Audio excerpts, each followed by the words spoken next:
Hi, I'm Martin Bissett from the Upward Spiral Partnership and welcome to another episode of Wisdom in Progress. This week I'm delighted to welcome Stephen Hamlet, who is the CEO of IAPA, one of Europe's largest association of accounting firms, and I think the UK's largest as well, if I'm not mistaken. Stephen, thank you very much for joining me here today. No, my pleasure.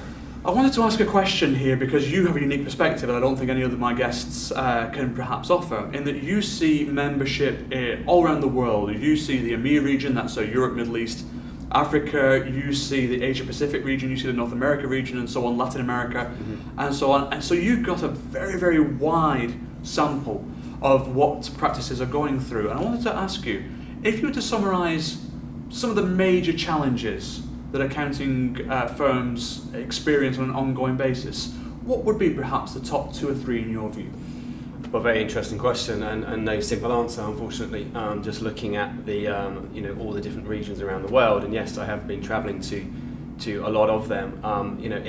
It differs from region to region. If you look at the problems that we experience around the world with governmental, political issues, economical crisis, exchange rate fluctuations that are really damaging to the economies.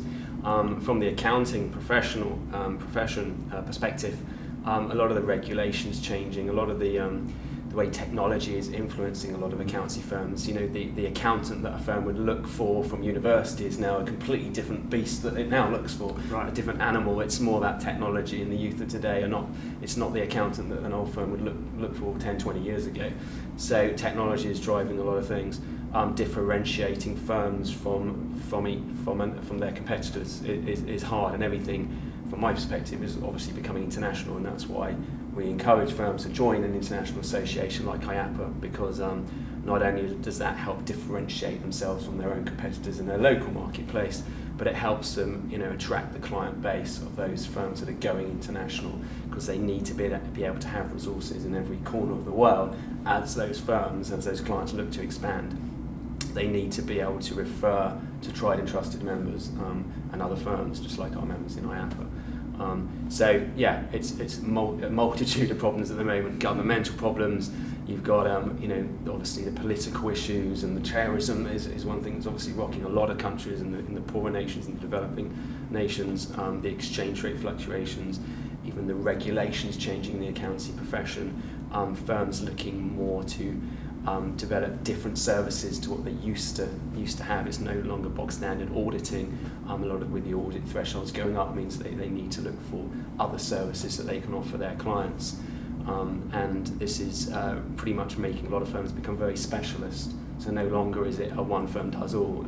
You have firms that are really specialise in certain sectors, certain professional services. So when we're sitting here in the aftermath of our Paris meeting, and we've had 13 nations here today, and we've had about 6 or 7 hours. So it's been somewhat of a heavy session. I think I'm a lot sweatier than you are, but in the session, what I notice is that we've spent some time on. You talked about differentiation just then. We spent some time on telling stories. Did it surprise you to see some of the things that have been achieved by firms in this room, and does it surprise you or even dismay you that that's not being used as differentiation? Yeah, absolutely. And we always try and educate our members to let us know about that, because there's so many great stories around the table that we can sort of publicise that as part of the association, right, and encourage other firms to do likewise. So it's great to hear stories that the firms in Israel and the firms in other sort of Central Eastern European countries are coming up with great ideas and doing great things just as much as the Western European world. So it's great to hear those stories, and we always say that's why we do regular communication with our members to encourage those kind of initiatives to share around the membership. And I know an awful lot of practices who look to differentiate kind of play with the idea of a membership of an international organisation. They don't really know too much about them, but I think IAPA is uniquely positioned in terms of its strength in the UK. Certainly a number of large viewership of this video are UK based. Sure. If there are firms watching this who wish to investigate IAPA just from a point of view of its reach or what it might give them to join, what should they do?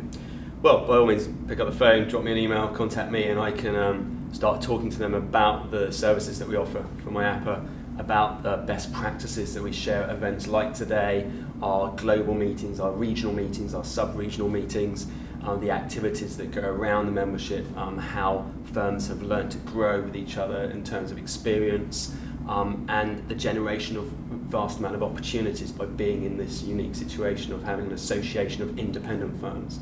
So it's maintaining your independence, yet having access to all these resources around the world. Oh, that sounds very, very interesting. So for everyone watching, I want to thank Stephen for his input, and something that he said at the start really interested me, which was that there's so many different challenges, and yet we've seen today there's a huge amount of opportunities, and in challenges we find the opportunities.